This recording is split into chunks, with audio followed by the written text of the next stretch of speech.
Number 1 at 11. You're watching King 5 News. Coverage you can count on. With all the news for Western Washington, tonight's top story, and first alert weather. And now, King 5 News at 11. Good evening, I'm John London. Our top story, teachers in the state of Washington will be laid off as a result of recent state budget cuts. All teachers expecting to be laid off have already received their notices. Now, this is the second time in 2 years that the state has reduced the number of teachers in the workforce. Larry Colley has that story in Tacoma. With planned state budget cuts, the Tacoma School District will lose some $20 million next year. That translates into 400 staff positions. By law, teachers have to be told by today if they'll be hired back in September. Yes. 250 Tacoma teachers with low seniority have been told they will not be. I'm really upset. I was going to buy a house this summer, and I can't do that now because I won't have a job. This is my first reduction forced notice, so everyone tells me to relax, it'll be okay, you'll get hired back. It's just the waiting, the uncertainty that's getting to me. It's true budget fears in the past have turned out to be unfounded, but school officials feel with spending limits imposed by Initiative 601 and other state belt tightening, the latest layoff notices are not a false alarm. It's definitely not a scare tactic. What we are doing is we are doing a reality here.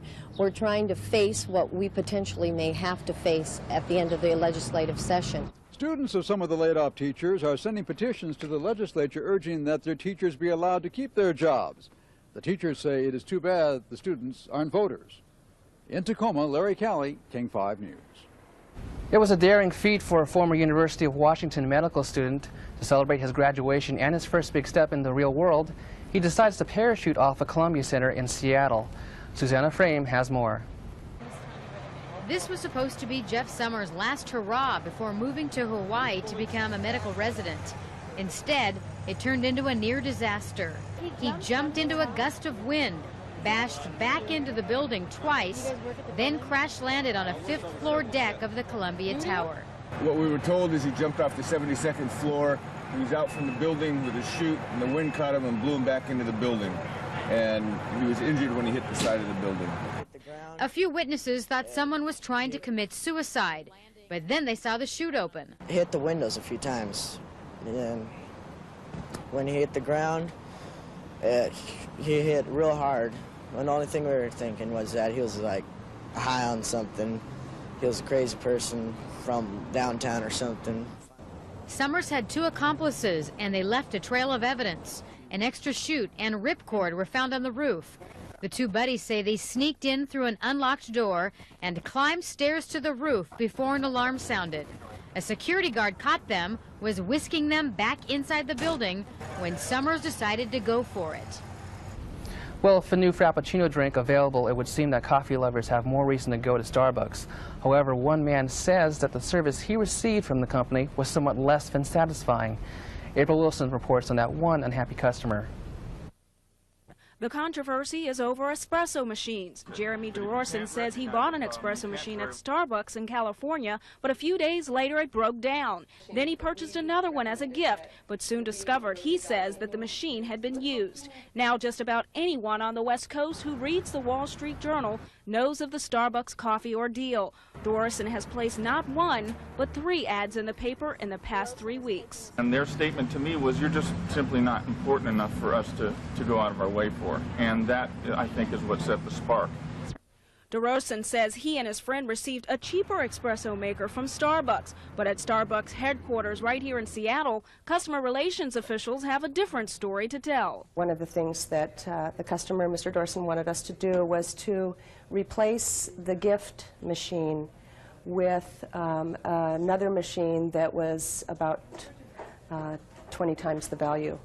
Starbucks says they offered to give DeRorson and his friend these espresso machines, which cost much more than the one he wanted. They say they gave DeRorson a full refund, sent his friend a complimentary espresso machine, free coffee, and steamer mugs, plus letters apologizing for the error. But the company refused DeRorson's request that it put a personal full-page ad apologizing to DeRorson in the Wall Street Journal. In Seattle, April Wilson, King 5 News. Starbucks claims that it has never had any complaints on its espresso machines in the past and that the machine must have been damaged after its purchase. Well, it's April 17th and you know what that means. It's tax time. But 2 extra days should give everyone enough time to turn in their forms. But is it enough time? Rondell Richardson has more on that story. Procrastination. It's an embarrassing thing. So much so, most showing up don't even show their face for tax time. 'Cause I'm the tax man. Yeah, I'm the tax man. In this lineup, they're all guilty of waiting until the very last minute. For many, the rush they're experiencing here is from financial strain. How do you feel? Very mad. Well, I had to pay a lot more than I expected to pay. Well, because I have to pay, I may as well make interest in the money before I write them a check and send it to them. We wanted to make sure that the check clears. We were transferring money, so. It's just a drain on my bank account. I think maybe that's why we waited for the last minute, because we had to pay. The shame here is indeed shared. These folks are still filling out the forms. Well, it's because, you know, at 7 o'clock this morning I made errors and messed up the paperwork, so I'm really just recopying. I'm not really doing my taxes. They're done, they're just messy. So it's not too bad, I think. Well, if they still have to mail that tax return, there are about 35 locations between Marysville and Olympia where we will have personnel out tonight that will be accepting tax return envelopes and ensuring they get the April 17th postmark. And finally, a warning about postage. More than 4 pages weighs in, needing 2 stamps, not 1. Even the lightest one weighs 1.7 ounces. So that needs another 23-cent stamp at least.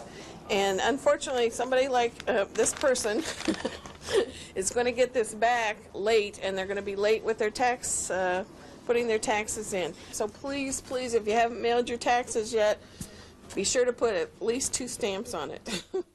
Well, I hope that you weren't late turning in your taxes.